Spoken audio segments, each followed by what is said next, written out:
अस्सलाम वालेकुम। English with Ajmal Khan YouTube channel से मैं अजमल खान हूँ। खैबर पख्तूनख्वा के अंदर 20 नवंबर 2025 यानी आज AETO assistant excise and taxation officer BS-17 PMS officer के रिटन एग्जामिनेशन का आज इंग्लिश ऐसे का पेपर हुआ। मैं इंग्लिश ऐसे के पेपर के अंदर शामिल जो 8 टॉपिक्स थे उनको डिकोड करने में आपकी हेल्प करूंगा कि अगर आपके सामने इंग्लिश ऐसे का पेपर आता है और उसमें 8 टॉपिक आते हैं, जैसे KPK के अंदर PMS ऑफिसर का इंग्लिश ऐसे का पेपर था आज, या PMS का पेपर हो या CSS का पेपर हो जिसमें अमूमन 8 से 10 टॉपिक्स आते हैं, तो सबसे पहला टास्क जो है वो आप लोगों ने जो टॉपिक्स देखने होते हैं, जो टॉपिक्स आप देखते हैं उनको आपने डीकोड करना होता है, डीकंस्ट्रक्ट करना होता है। आपने उसको डिकोड करना होता है, अनफोल्ड करना होता है, उसको अंडरस्टैंड करना होता है, इंटरप्रेट करना होता है। अगर आप टॉपिक को प्रॉपरली समझ लेते हैं तो आप बहुत अच्छा स्टार्ट लेते हैं। And well begun is half done. अगर आपने टॉपिक को अच्छी तरह अंडरस्टैंड नहीं किया तो इसका मतलब यह है कि आप जो भी 2 घंटे या 3 घंटे में ऐसे लिखेंगे वो रॉन्ग डायरेक्शन में होगा और वो आपको फेल करवाएगा। जो स्टूडेंट, जो कैंडिडेट टॉपिक को प्रॉपरली अंडरस्टैंड कर लेता है कि इसमें एग्जामिनर ने हमसे क्या एक्सपेक्ट किया है, उसके की एंगल्स कौन कौन से हैं, इस टॉपिक के अंदर मैंने किन किन एरियाज को टच करना है, हिट करना है, टारगेट करना है, इहाता तहरीर में लेके आना है। अगर आपने ये चीज समझ ली तो इसका मतलब ये है कि आप इंग्लिश ऐसे के पेपर को बहुत अच्छी तरह हल कर सकते हैं। तो मैं आप लोगों के साथ आज का जो ऐसे का पेपर था उसको शेयर करता हूँ स्क्रीन। मैं उम्मीद करता हूँ कि आपके सामने जो है स्क्रीन वो विजिबल होगी। मैं इसको मजीद जूम आउट कर लेता हूँ। ये पेपर था Khyber Pakhtunkhwa PMS officer assistant excise and taxation officer का एग्जाम्स का ऐसे का पेपर जो कि आज हुआ। इसमें 8 टॉपिक, 20 नवंबर 2025 यानी आज की मैं बात कर रहा हूँ, इसमें 8 टॉपिक आए। पहला टॉपिक था mediocrity galore destroys the genius. पहला टॉपिक ये था कि एक होता है बहुत ही एक्सीलेंट बंदे, कुछ लोग होते हैं मीडियोकर यानी दरमियाने, एवरेज लोग। एवरेज का दूसरा नाम मीडियोक्रिटी होता है। जब किसी सोसाइटी के अंदर मीडियोकर लोगों की बहतात हो, यानी जिनका कुछ स्टैंडर्ड इतना हाई ना हो, जो इतने एक्सीलेंट ना हो, जब एक सोसाइटी में ऐसे लोगों की बहतात हो जाती है, अबंडेंस हो जाती है, कसरत हो जाती है, इस ये डिस्करेज करती है जिन आम लोगों की, एवरेज लोगों की जो बहतात होती है, जब उनको अप्रिशिएट किया जा रहा हो, उनको इनकरेज किया जा रहा हो। और जब सोसाइटी ऐसे लोगों को एक्सेप्ट करना शुरू कर दे कि जो मीडियाकर हों, जो मीडियम लेवल के हों, एवरेज लेवल के हों, उससे क्या होता है, उससे जो गिफ्टेड इंडिविजुअल्स हैं, जो टैलेंटेड, जो कॉम्पिटेंट लोग होते हैं, इंटेलेक्चुअल जो होते हैं, जो गिफ्टेड इंडिविजुअल्स होते हैं, वो डिस्करेज होते हैं, सप्रेस होते हैं। इनोवेशन आप कह सकते हैं, जो इनोवेटिव माइंड के होते हैं, जो कॉम्पिटेंट होते हैं, कॉम्पिटेंसी होती है, जो क्रिएटिव लोग होते हैं, वो सप्रेस होते हैं। यानी कि इसमें एग्जामिनर ये बात जो है उसको हाईलाइट कर रहा है। इस ऐसे के अंदर 3 बातों के ऊपर आप लोगों ने फोकस करना है कि इन्वायरमेंट्स जो होते हैं वो कैसे आम, जो एवरेज परफॉर्मर लोग होते हैं, उनको जब इनकरेज करती है इन्वायरमेंट, को भी माहौल हो, कोई भी सोसाइटी हो, जब वो आम यानी कि एवरेज यानी मीडियाकर लोगों को, मीडियाकर परफॉर्मेंस को जब रिवार्ड करती है, अप्रिशिएट करती है, इनकरेज करती है, तो ये इनोवेशन को डिस्करेज करती है ये बात। क्योंकि जब आम बंदा है वो तो कोई इनोवेशन नहीं देगा, आम बंदा जो है वो तो कोई इतना कोई क्रिएटिविटी नहीं दिखाएगा। तो जो हम, जब जो एकेडमिक इन्वायरमेंट है, कोई भी ऑर्गेनाइजेशन है, जब वो एवरेज परफॉर्मेंस को अप्रिशिएट करती है, इनकरेज करती है, बूस्ट करती है, मोटिवेट करती है और एक्सेप्ट करती है और उसी को वाह वाह करती है, तो इसका मतलब ये है कि फिर इनोवेशन को वो किल कर रही होती है ऐसी फिजा, ऐसी इन्वायरमेंट, ऐसी एटमॉस्फेयर, ऐसी organisation. Hopefully you have got. Second angle इसमें ये पूछा गया है, आप कह सकते हैं जहां से ये बात आप निकाल सकते हैं कि हाउ ब्यूरोक्रेसी या आउटडेटेड जो एजुकेशन है और जो सोसाइटल जो जेलसी है वो स्टंट करती है जीनियस लोगों को। जो ब्यूरोक्रेसी है, ब्यूरोक्रेसी में भी तो एवरेज लोग होते हैं, तो ब्यूरोक्रेसी या जो पुरानी तालीम है, जो पुराना निज़ाम है, फरसूदा निज़ाम तालीम का, आउटडेटेड एजुकेशन, या जो हमारे यहाँ मुआशरे में जो सोसाइटल जेलसी है, एक बहुत ही इंटेलेक्चुअल बंदे या गिफ्टेड बंदे या बहुत ही क्रिएटिव बंदे से लोग जेलस होते हैं। तो लोग क्या करते हैं उससे, उससे जो जीनियस लोग होते हैं उनकी वो स्टंट हो जाती है, उनकी ग्रोथ रुक जाती है। लोगों को वो लोग नहीं चाहिए होते हैं, ऑर्गेनाइजेशन को ऐसे लोग नहीं चाहिए होते, ऑर्गेनाइजेशन लोगों को बैक बर्नर पे ले जाती है, बैक सेट करती है, साइडलाइन करती है, और एवरेज लोग जो है वो सामने आ जाते हैं।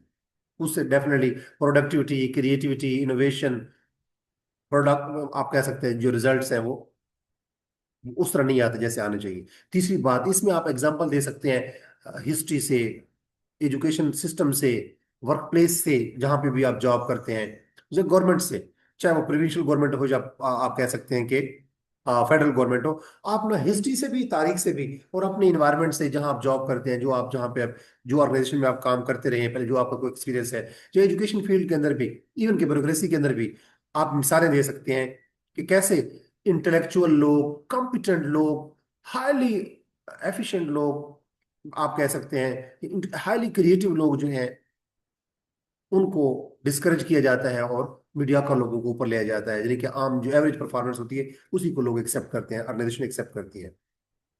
तो इसके ऊपर मैं एक थीसिस स्टेटमेंट मैंने बनाई है, a society flooded with mediocrity stifles its genesis, कि एक सोसाइटी जो कि भरी पड़ी हुई हो आम लोगों से, मीडियाकर लोगों से, वो सप्रेस करती है जीनियस लोगों को।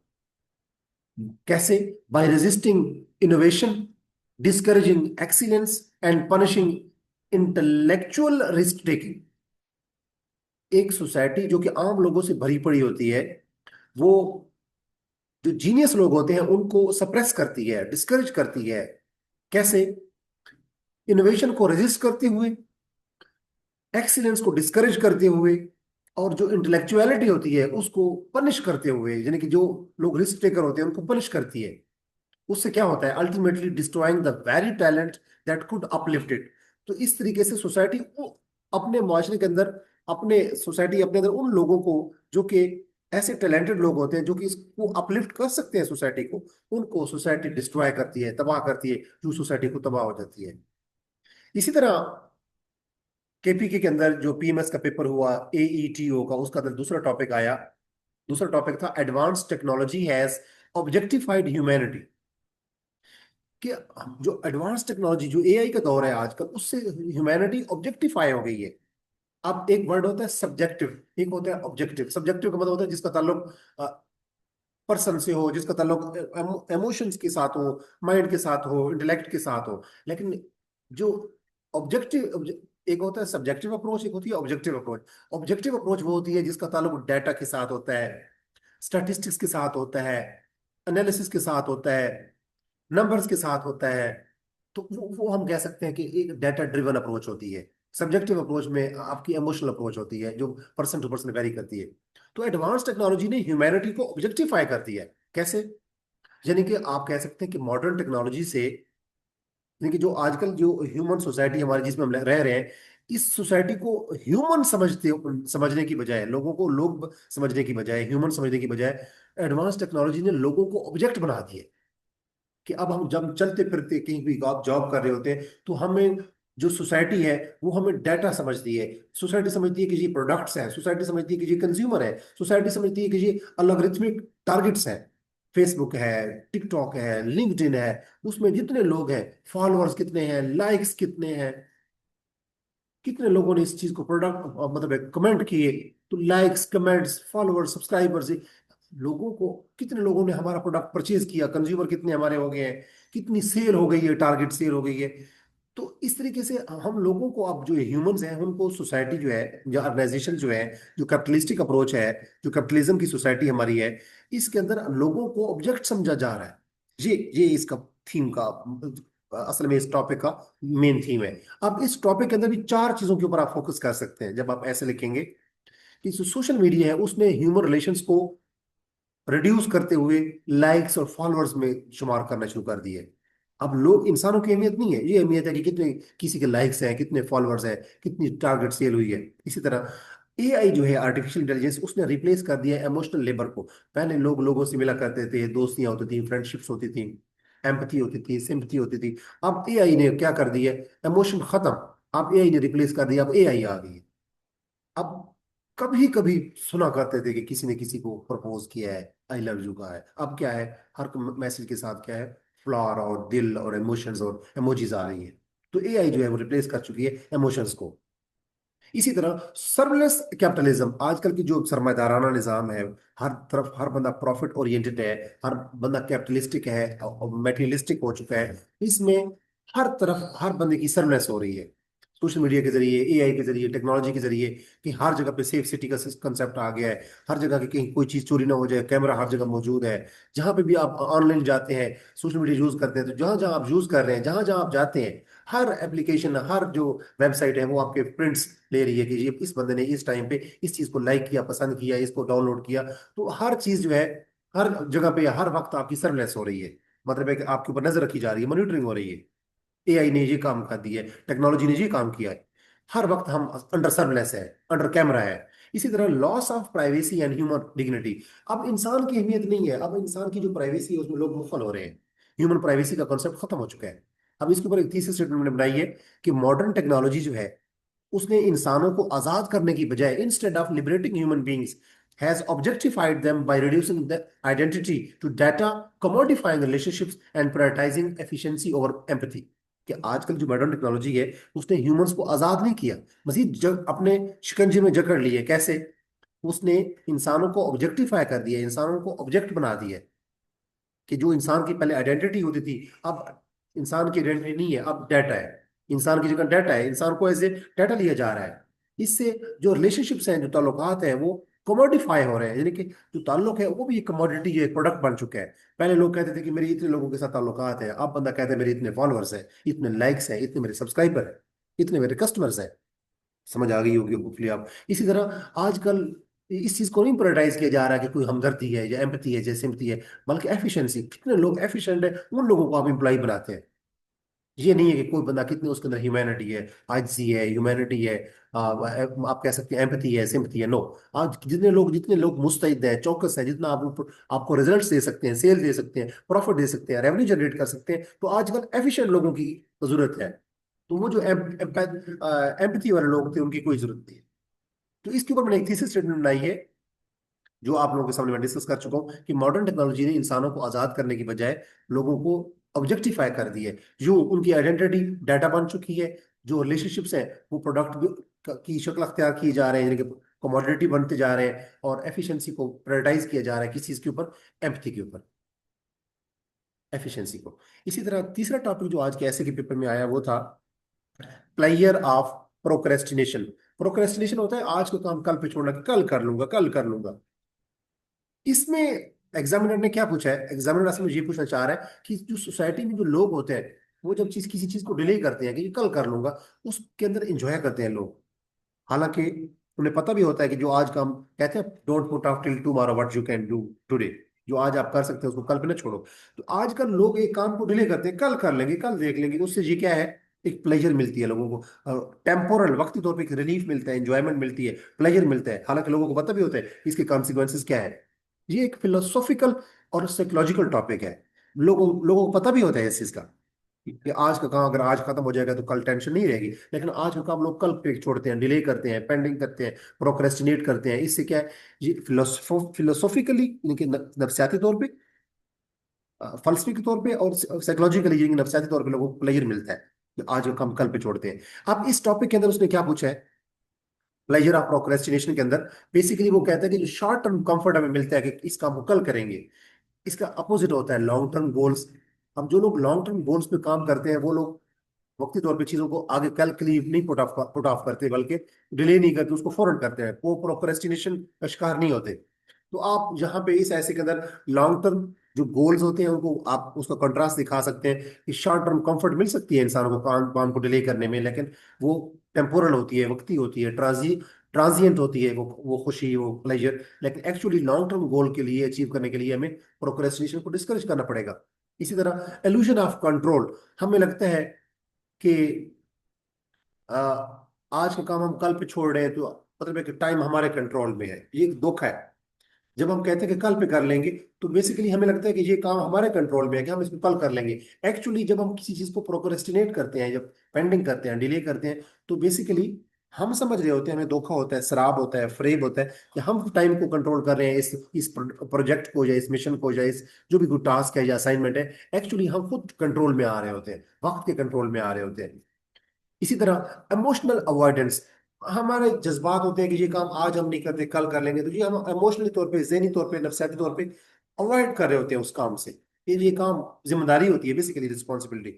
इसी तरह neuro psychology of dopamine rewards, जब हम किसी काम को करते हैं, वो काम हो जाता है, तो हमें डोपामीन हमारा उसका लेवल बढ़ जाता है। लेकिन जब हम इसमें न्यूरो साइकोलॉजी का कॉन्सेप्ट भी आता है कि जब हम कहते हैं कि ये काम कल कर लेंगे, तो वक्ती तौर पे हमें डोपामीन, हम आज कहते हैं कि आज हमारा कोई काम नहीं है तो रिलैक्स हो जाते हैं, हमें डोपामीन का लेवल मिल जाता है और हम रिलैक्स हो जाते हैं। तो डोपामीन का लेवल को, मतलब जो थोड़ा थोड़ा डोपामीन हमें मिलता रहता है, उससे हम चीजों को प्रोक्रेस्टिनेट या डिले करते रहते हैं। इसी तरह पांचवा एंगल इसके ऊपर ये भी आप डिस्कस कर सकते हैं कि प्रोक्रेस्टिनेशन जो है वो कैसे हम इंसान को तबाह करती है, सेल्फ सैबोटेज है, और ये डिस्गाइज्ड है एज ए प्लेयर। यानी कि हालांकि ये हमारी तबाही का बायस बनती है, हमें प्रोडक्टिव नहीं बनाने देती, एफिशिएंट नहीं होने देती, जो काम को डिले करते हैं, लेकिन इससे वक्ती तौर पे हमें प्लेजर मिल रही होती है। तो इस प्लेजर के अंदर बेसिकली हमारी तबाही, सेल्फ सैबोटेज, हमारी अपनी तबाही छुपी होती है। इसके ऊपर मैंने एक थीसिस स्टेटमेंट बनाई है, the pleasure of procrastination is a deceptive psychological comfort. कि ये जो किसी चीज को डिले करने की जो प्लेजर होती है, खुशी होती है, वो बेसिकली हमें धोखा देती है, डिसेप्टिव होती है, और वो साइकोलॉजिकल नहीं, नफ्सियाती तौर पे हमें कंफर्ट देती है वक्ती तौर पे। दैट ऑफर्स टेम्पररी एस्केप, जो हमें आर्जी तौर पे एक राह फरार देती है, बट अल्टीमेटली, लेकिन आखिरकार undermines productivity, mental wellbeing and personal growth. लेकिन इससे क्या होता है, हमारी प्रोडक्टिविटी कि हम कितना रिजल्ट ओरिएंटेड है, हमारी मेंटल वेलबींग, हमारी जो जेहन की सेहत होती है, और हमारी पर्सनल जो ग्रोथ होती है वो क्या होती है, कम होती है। तो हम चीजों को डिले करते रहते हैं। अब इसी तरह यानी कि इन चीजों के ऊपर आप डिस्कस करेंगे। ऐसे के अंदर चौथा टॉपिक जो आज के ऐसे के पेपर में अपीयर हुआ, वो था waste recycling and disposal have become a nightmare of Pakistan. Pakistan के लिए ये वेस्ट रिसाइकलिंग, जब हम कोई चीज फेंक देते हैं, उसको रिसाइकल नहीं करते, और जो चीजों को डिस्पोज कर देते हैं, डिस्पोज ऑफ, जैसे डिस्पोजेबल कप्स होते हैं, डिस्पोजेबल प्लेट्स होती हैं, उनको हम फेंकते रहते हैं। उसकी जो रिसाइकलिंग और उसकी डिस्पोज को, जो हम चीजों को डिस्पोज करते हैं, उसकी रिसाइकलिंग पाकिस्तान के लिए एक बहुत बड़ा डरावना ख्वाब बन चुका है। इसके अंदर एग्जामिनर ने क्या पूछा है, वो कहना चाहता है एक्चुअली, जो एग्जामिनर है वो चाहता है कि इस ऐसे को अगर आप लिखें, अटेम्प्ट करें, तो आप बताएं कि why waste management has failed. Pakistan के अंदर कैसे वेस्ट मैनेजमेंट जो है वो फेल हो चुकी है, हम लोग चीजों को रिसाइकल नहीं कर पाते अपने वेस्ट को। और जैसे जैसे सोसाइटियां, गांव से लोग शहरों में आ रहे हैं, तो अर्बनाइजेशन जो बढ़ती जा रही है, एंड जो म्यूनिसिपल इनकैपेसिटी है, जो म्यूनिसिपल सोसाइटीज होती हैं, अथॉरिटीज होती हैं, वो वेस्ट को, लोग शहरों के अंदर कचरा बढ़ता रहता है, लेकिन उसको वो मैनेज नहीं कर पाते। इसी तरह अर्बनाइजेशन के बढ़ने से वेस्ट मैनेजमेंट का मसला बढ़ता जा रहा है। इसी तरह लैक ऑफ रिसाइकलिंग इंडस्ट्री, हमारे पास ऐसी कोई इंडस्ट्री नहीं है जो चीज़ों को, जो हम इस्तेमाल करके फेंक देते हैं, प्लास्टिक या कोई भी चीज़ है, उसको रिसाइकल कर सकते हैं। इसी तरह प्लास्टिक की पोल्यूशन बढ़ती जा रही है, साफ ज़ाहिर है। और हेल्थ के हैजर्ड्स, यानी कि सेहत के बहुत नुकसान लोगों को मिल रहे हैं, स्किन की एलर्जी और बहुत सी एलर्जीज, बीमारियां फैलती जा रही हैं, और अस्थमा की बीमारी बढ़ती जा रही है। इसी तरह need of policy level reforms, यानी कि ऐसी जरूरत वक्त ये है कि ऐसी पॉलिसीज मुतारिफ करवाई जाए कि वेस्ट को और जो डिस्पोजेबल जो चीजें हैं उनको रिसाइकल किया जा सके। इसमें मैंने एक थीसिस स्टेटमेंट बनाई है, जो आपको, अगर आप इसको एज इट इज कॉपी करना चाहें तो आप ले सकते हैं। अगर इस किस्म का टॉपिक आप लिखेंगे, तो आपका जो इंट्रोडक्शन का पैराग्राफ होगा ऐसे का, उसके एंड पे ये थीसिस स्टेटमेंट बेहतर लगेगी कि waste recycling and disposal have become nightmare of Pakistan. क्यों? ड्यू टू वीक गवर्नेंस, एक बात, इनएजुकेटेड इंफ्रास्ट्रक्चर, हमारे पास इंफ्रास्ट्रक्चर, ऐसी इंडस्ट्री नहीं है, पब्लिक नेग्लिजेंस, लोग भी मतलब बड़े इग्नोर करते हैं, जो भी वेस्ट होता है उसको फेंक देते हैं, and lack of sustainable waste management policies. यानी हमारे पास ऐसी कोई कारामद वेस्ट मैनेजमेंट की पॉलिसीज नहीं है, लोगों के रवैयों का मसला है, लोग चीज़ों को फेंक देते रहते हैं गली में, घर से बाहर। इसी तरह हमारे पास ऐसा कोई इंफ्रास्ट्रक्चर नहीं है, ऐसी गाड़ियां नहीं है, ऐसी इंडस्ट्री नहीं है कि उसको रिसाइकल किया जा सके। और गवर्नमेंट की जो, चाहे प्रोविंशियल हो या फेडरल गवर्नमेंट हो, उसकी भी मतलब है कि गवर्नेंस बहुत वीक है। इसी तरह एक पांचवा टॉपिक आज के ऐसे में आया, और वो था wild life has lost the life part. अब वाइल्ड लाइफ क्या है? जो जंगलाती जो दुनिया है, जो इकोलॉजी है हमारी, फॉरेस्ट में, और जो वाइल्ड लाइफ जितनी भी है, जिसमें चरिंद परिंद दरिंद सब कुछ आ जाता है। अब ये एक मेटाफोरिकल टॉपिक है। वाइल्ड लाइफ के अंदर लाइफ तो है, लाइक उसने कहा कि wild life has lost the life part, उसमें लाइफ नहीं है। इसका मतलब यह है कि वाइल्ड लाइफ आजकल जो है वो ट्रूली लिविंग नहीं है, वो जिंदा नहीं रह रही, ये सिर्फ एग्जिस्ट कर रही है या गायब हो रही है। यानी कि वाइल्ड लाइफ हमारे पास सिसक सिसक के, बिलक बिलक के खत्म होती जा रही है, एक्सटिंक्ट होती जा रही है, डिसअपियर होती जा रही है। ये है तो सही, एग्जिस्ट तो करती है, लेकिन इसके अंदर जिंदगी नहीं है, यानी कि ये बढ़ नहीं रही, ग्रो नहीं कर रही।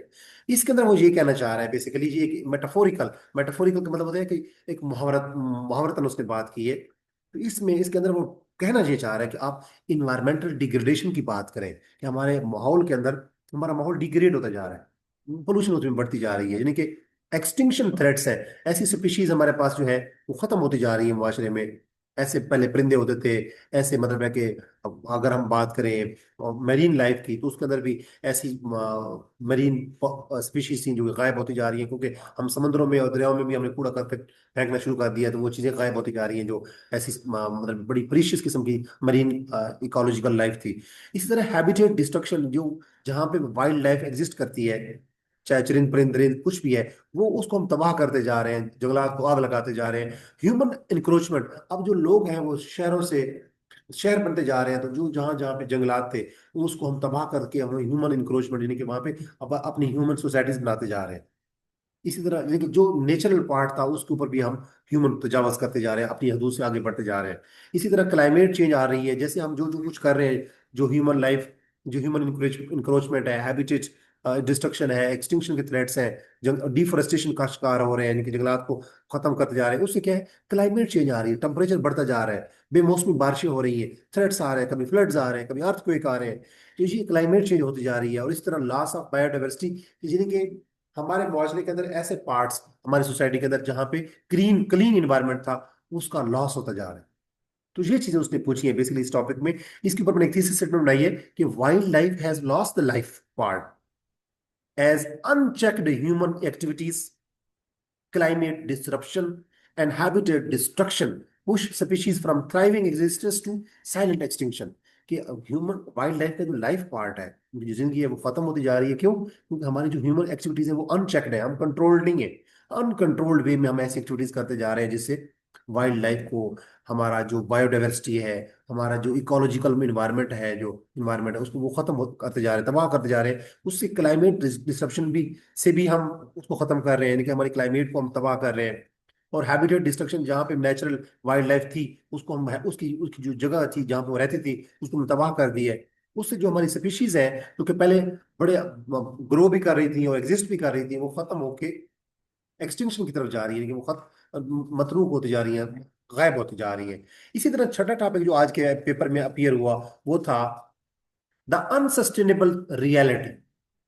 इसको उसने आगे आगे लिखा, consumers not producers and polluters not purifiers. यानी कि हमारा जो सोसाइटी है ये एक अनसस्टेनेबल रियलिटी बन चुका है। यानी कि हम कंज्यूमर तो बनते जा रहे हैं, हम प्रोड्यूसर नहीं है। हम पोल्यूटर्स तो बनते जा रहे हैं, हम प्योरीफायर्स नहीं है। तो बेसिकली ये आजकल की मॉडर्न सोसाइटी के ऊपर एक टॉपिक आया है, कि आजकल की मॉडर्न सोसाइटी में इम्बैलेंस है। हमारी आजकल की जो सोसाइटी है उसमें इम्बैलेंस है। किस किस्म का? इकोनॉमिक इम्बैलेंस भी है, कि हम प्रोड्यूसर नहीं है, हम सिर्फ चीजें खाई जा रहे हैं, इस्तेमाल किए जा रहे हैं, प्रोड्यूस नहीं किए जा रहे। इसी तरह हम मतलब है कि माहौल को गंदा कर रहे हैं, पोल्यूट कर रहे हैं, लेकिन साफ नहीं कर रहे। तो एनवायरमेंटल और इकोनॉमिक दोनों तरीके से हम सोसाइटी में बैलेंस का शिकार नहीं है, हमने अपनी सोसाइटी को इम्बैलेंस का शिकार कर दिया है। तो इसमें बेसिकली वो पूछना चाह रहा है, वो कहना चाह रहा है कि आप अपना जब ऐसे लिखें तो आप देखें कि पीपल जो है consume more than they produce. वो लोग कंज्यूम ज्यादा करते हैं, प्रोड्यूस कम करते हैं। ये एक इकोनॉमिक एस्पेक्ट है। इसी तरह nations pollute more than they clean. जो हमारी जो आजकल की अकवाम आलम है, दुनिया में जितनी भी कौमें हैं, वो पोल्यूशन ज्यादा करती हैं, लेकिन वो माहौल को ऐसा कुछ नहीं करती कि जिससे माहौल साफ हो सके। तो इन्वायरमेंटल जो हमारा माहौल है वो डिग्रेड होता जा रहा है, बायोडाइवर्सिटी का लॉस होता जा रहा है। हमारी जो इकोनॉमी है, हमारी जो मीशत है, वो अनसस्टेनेबल है, इकोनॉमिक पॉइंट ऑफ व्यू से भी और इन्वायरमेंटल पॉइंट ऑफ व्यू से भी, यानी इकोलॉजिकल पॉइंट ऑफ व्यू से भी। इसी तरह ये कहना चाह रहा है एग्जामिनर कि there is a need for circular economy. ऐसी इकोनॉमी की जरूरत है, चीजों को हम रिसाइकल करें, इकोनॉमिकली, इन्वायरमेंटली और इकोलॉजिकल रिस्पॉन्सिबिलिटी। हमारे अंदर इन्वायरमेंट को क्लीन करने का, साफ करने का हमारे पास एक रिस्पॉन्सिबिलिटी हमारे पास होनी चाहिए, यानी कि इन्वायरमेंटल या इकोलॉजिकल रिस्पॉन्सिबिलिटी के ऊपर फोकस करें इस ऐसे में। तो इसके ऊपर मैंने एक थीसिस स्टेटमेंट बनाई है कि humanity is unsustainable reality stems, वो कहाँ से शुरू होती है, निकलती है from culture of excessive consumption, कि हम बहुत ज्यादा कंज्यूम कर रहे हैं, एंड इररेस्पॉन्सिबल पोल्यूशन, और हम ऐसी आलूदगी फैला रहे हैं जिसके ऊपर जो गैर जानिब मतलब है जिम्मेदाराना तौर पे, creating an economic and environmental imbalance that threatens global survival. यानी हमारी जो सोसाइटी है ह्यूमैनिटी की, हम अनसस्टेनेबल वे में रह रहे हैं, हमारा लिविंग स्टैंडर्ड ऐसा है उससे, क्योंकि हम ज्यादा कंजम्पशन बहुत ज्यादा करते हैं और गैर जिम्मेदाराना तौर पे हम बहुत ज्यादा आलूदगी फैला रहे हैं। उससे क्या है, हमारा इकोनॉमिक पॉइंट ऑफ व्यू से और इन्वायरमेंटल पॉइंट ऑफ व्यू से हम सोसाइटी को इम्बेलेंस कर रहे हैं। उससे क्या है, पूरी जो ग्लोब है, जो पूरी दुनिया है, वो सर्वाइवल का थ्रेट उसको मिल रहा है। इसी तरह जो सेवन टॉपिक आज का इंग्लिश ऐसे का आज के पेपर में हुआ अपीयर हुआ, वो था fear of consequences is the antithesis of gallantry. Gallantry कहते हैं ब्रेवरी को, बहादुरी को, करेज को। तो जो बहादुर शख्स होता है उसको कॉन्सिक्वेंसेज की परवाह नहीं होती, लेकिन जो जिस बंदे को कॉन्सिक्वेंसेज यानी कि जो रिजल्ट्स हैं, आउटकम्स है, उसकी नताइज की का खौफ होता है, वो फिर क्या होता है, बहादुर नहीं होता, साफ ज़ाहिर है। यानी कि जिसको कॉन्सिक्वेंसेस का फियर होता है कि क्या होगा बाद में, नतीजा क्या निकलेगा, तो वो बंदा बहादुर नहीं होता, वो बुज़दिल होता है, कोवर्ड होता है, टिमिड होता है। तो ब्रेवरी, इसका मतलब वो ये कहना चाहता है कि जो bravery requires a willingness to face consequences, जो बहादुर होता है वो कहता है कि मैं जिम्मेदार हूँ, मैं अवेलेबल हूँ, मैं देख लूंगा कि क्या नतीजा निकलता है, कि I will face the music, मैं देख लूंगा कि रिजल्ट क्या निकलता है। फियर जो है कैन नॉट को एग्जिस्ट विद ट्रू करेज, कि बहादुर जो गैलेंट्री होती है, बहादुरी है, उसमें करेज होती है, उसमें बंदा कॉन्सिक्वेंसेस को फेस करता है। लेकिन जो फियर होता है, जब जिस बंदे में फियर हो, वो फिर बहादुर नहीं होता। अब यहां पे इस ऐसे में वो कहना चाहता है मॉरल करेज, मिलिट्री करेज और सोशल जस्टिस मूवमेंट जितनी भी लोगों के मुआशरे में होती रही है, और historical examples of fearless individuals की आप बात करेंगे। यानी कि मॉरल करेज जिस बंदे में होती है, वो कॉन्सिक्वेंसेस का जिम्मेदार होता है। इसी तरह मिलिट्री करेज, अगर फौज बहादुरी दिखाना चाहती है, तो वो कॉन्सिक्वेंसेज जो कहती है कि हम देख लेंगे, वो बहादुर कौम होती है, बहादुर मिलिट्री होती है, फौज होती है। इसी तरह जहां जहां पे भी मुआशरे में, अगर हम बात करें साउथ अफ्रीका की, तो जो नेल्सन मंडेला था, उन लोगों ने जो सोशल जस्टिस की मूवमेंट स्टार्ट की, तो वो बहादुर लोग थे, उन्होंने फेस इवन कि 27 ईयर ऑलमोस्ट कहा जाता है कि नेल्सन मंडेला जो है उसने जेल में गुजारे। कोई आम शख्स जिसको खतरात हो, खतरा हो कि पता नहीं क्या होगा, वो बंदा इतनी बहादुरी नहीं दिखाएगा। इस तरह आप मुआशरे से, हिस्ट्री से आप ऐसे लोगों की एग्जांपल दें जो जिन्होंने बहादुरी दिखाई, जिन्होंने अपने जो भी उन्होंने एक्शन किया उसके नतायज जो कॉन्सिक्वेंसेस को फेस किए करेज के साथ। तो जो लोग ऐसा नहीं करते वो फियरफुल लोग होते हैं, जिनके अंदर करेज नहीं होती। यानी कि जिस बंदे में खौफ होगा उसमें करेज नहीं होगी, जिसमें करेज है उसमें खौफ नहीं होगा। इसके ऊपर मैंने एक थीसिस स्टेटमेंट बनाई है इस टॉपिक पे, कि ट्रू गैलेंट्री के कि जो सही बहादुरी है actually demands courage to confront the consequences. यानी कि असल जो बहादुरी है वो कहती है उसके लिए क्या चीज चाहिए होती है, बहादुर करेज चाहिए होती है, हिम्मत चाहिए होती है कि हम रिजल्ट को, कॉन्सिक्वेंसेज को, नताइज को हम भुगत लेंगे, देख लेंगे, उसका सामना कर लेंगे। देयरफॉर इसलिए द फियर ऑफ रिpercussions, कि जो नताइज का जो खौफ होता है, stands as its exact opposite and greatest obstacle. कि जो खौफ होता है कि पता नहीं कल क्या होगा, कॉन्सिक्वेंसेज का, रिpercussions का, कि अगर मैंने ये कर दिया तो ये हो जाएगा, वो जो खौफ है वो बेसिकली अपोजिट है किस चीज का, बहादुरी का। इसी तरह जो आखिरी टॉपिक था आज के पेपर में अपीयर हुआ, वो था slavery has been systemised not eradicated. कि जो गुलामी है वो सिस्टमाइज हो गई है, खत्म नहीं की गई। यानी आज ये जो टॉपिक था ये मॉडर्न स्लेवरी के ऊपर है। यानी इसमें के अंदर 6 एंगल जो है, जो मैंने निकाले हैं, वो ये है कि ह्यूमन ट्रैफिकिंग पे बात की गई है, आप कर सकते हैं। एक्सप्लॉइटिव लेबर सिस्टम की बात की गई है, यानी कि जो लेबर होती है, मजदूर होते हैं, उनको हम एक्सप्लॉइट करते हैं। डिजिटल सर्विलेंस होती जा रही है आजकल लोगों की, मतलब कैमरे लगे हुए हैं, हर बंदा अंडर सर्विलेंस है। जो कुछ हम ऑनलाइन या ऑफलाइन कर रहे होते हैं सब कुछ देखा जा रहा होता है।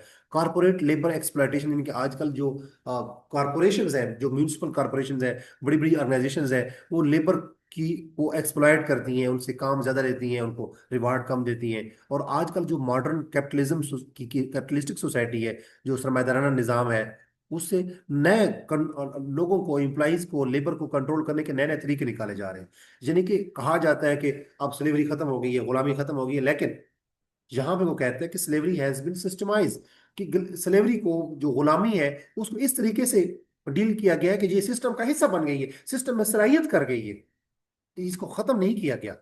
कैसे, आप उसकी मैंने 6 एंगल निकाले हैं, 6 पहलू निकाले हैं कि आजकल ह्यूमन ट्रैफिकिंग हो रही है। आपको पता है कि लेबर को वो एक्सप्लॉइट किया जा रहा है, उससे काम ज्यादा लिया जाता है, ओवर टाइम लिया जाता है, लेकिन उनको पे नहीं किया जाता। डेट बॉन्डेज, यानी कि उनको, जैसे आईएमएफ है, इस जो कौमों को, मुख्तलिफ ममालिक को अपना कर्जा देते रहते हैं और फिर इंटरेस्ट लेके वापस करते रहते हैं, तो वो हम गुलामी बनते जा रहे हैं, यानी कि हम जो कर्जों के बोझ तले दबते जा रहे हैं। तो सर्वलेस, डिजिटल सर्वलेस, जहां पे भी हम काम कर रहे होते हैं, हमारा जो एम्प्लॉयर होता है वो घर बैठ के भी हमें देख रहा होता है कि कहाँ पे क्या काम हो रहा है, तो हमारे ऊपर सर्वलेस बढ़ती जा रही है, जिनकी हमें हमें गुलाम रखा जा रहा है, बेसिकली आज़ादी नहीं है। इस तरह जो कॉरपोरेशंस हैं, जो ऑर्गेनाइजेशंस हैं, वहाँ पे भी लेबर की एक्सप्लॉयटेशन होती है। और जो आजकल मॉडर्न कैपिटलिस्टिक सोसाइटी है, जो सरमायादाराना निज़ाम है, वो नए नए कंट्रोल के, लोगों को कैसे कंट्रोल करना है, ह्यूमंस को कैसे कंट्रोल करना है, लेबर को कैसे कंट्रोल करना है, इंप्लॉइज को कैसे कंट्रोल करना है, उसको नई नई फॉर्म्स कंट्रोलिंग की निकलती आ रही है। तो इसके ऊपर थीसिस स्टेटमेंट मैंने बनाई है कि आल्दो ट्रेडिशनल चेन्स, वो जो पुरानी गुलामी की जंजीरें थी, वो जो पुरानी रिवायती, अगरचे वो हैव डिसअपीयर्ड, वो गायब हो चुकी हैं, स्लेवरी परसिस्ट्स, गुलामी अभी भी मौजूद है। किस तरीके से? इन सिस्टमाइज्ड फॉर्म्स, बड़े इनके सिस्टमैटिक तरीके से मौजूद है। किस तरीके से?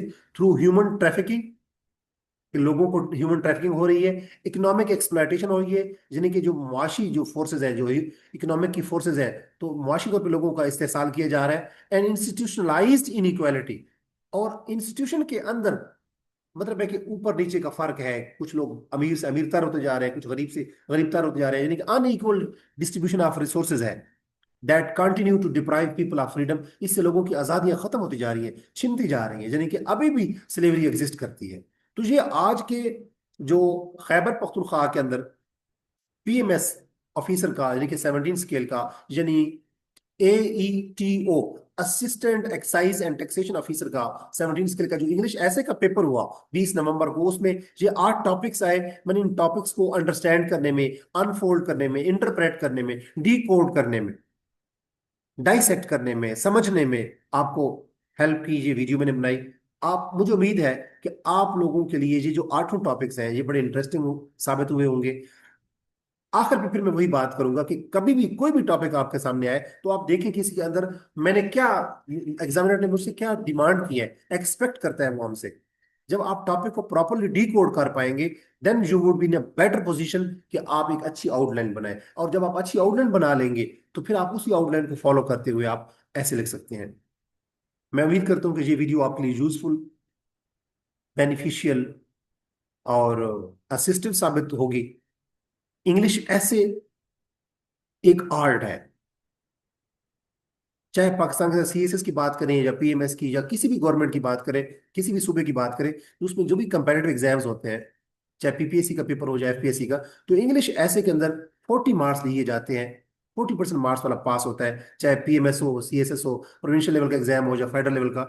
तो ये 40 मार्क्स लेना बहुत अप हिल टास्क होता है, कम्बरसम प्रोसेस होता है, डिफिकल्ट टास्क होता है। रीजन क्या होती है कि स्टूडेंट्स टॉपिक को प्रॉपरली अंडरस्टैंड नहीं कर पाते। तो मेरी इस वीडियो में मैंने आपको बताया 8 टॉपिक्स जो आज के इंग्लिश ऐसे के पेपर में आए खैबर पख्तूनख्वा के अंदर। इन टॉपिक्स को मैंने अंडरस्टैंड करने में आपकी हेल्प की। जब आप टॉपिक को अंडरस्टैंड कर लेते हैं, तो आप अच्छी आउटलाइन बनाते हैं। जब आप अच्छी आउटलाइन बनाते हैं, तो उसको फॉलो करते हुए आप अच्छा ऐसे लिखते हैं, और जब आप अच्छा ऐसे लिखते हैं, तो आप पास हो जाते हैं। इंग्लिश ऐसे में लोग फेल इसलिए होते हैं, उसकी पहली रीजन ये थी, जो मैंने आज टॉपिक अपनी वीडियो में कवर की, कि लोग टॉपिक को प्रॉपरली अंडरस्टैंड नहीं कर पाते कि इसमें एग्जामिनर ने हमसे पूछा क्या है। होपफुली ये वीडियो आपको पसंद आई होगी। अगर ये वीडियो आपको पसंद आई है, तो इसको लाइक कीजिए, अपने उन दोस्तों के साथ, अपने सर्कल ऑफ फ्रेंड्स में उन लोगों के साथ इस वीडियो को लाजमी शेयर करें जो इंग्लिश ऐसे के ऊपर काम कर रहे हैं।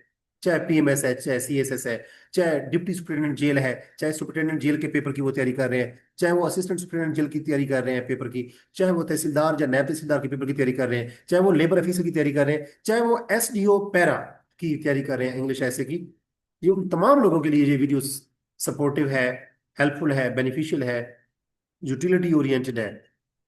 और आखिर पे एक रिक्वेस्ट कि अगर आपने मेरा इंग्लिश, ये जो यूट्यूब चैनल है इंग्लिश विद अजमल खान, इसको अगर आपने अभी तक सब्सक्राइब नहीं किया, तो इसको सब्सक्राइब कर दीजिए, ताकि आप मेरे साथ जुड़े रहें। मैं अपनी आने वाली वीडियोस में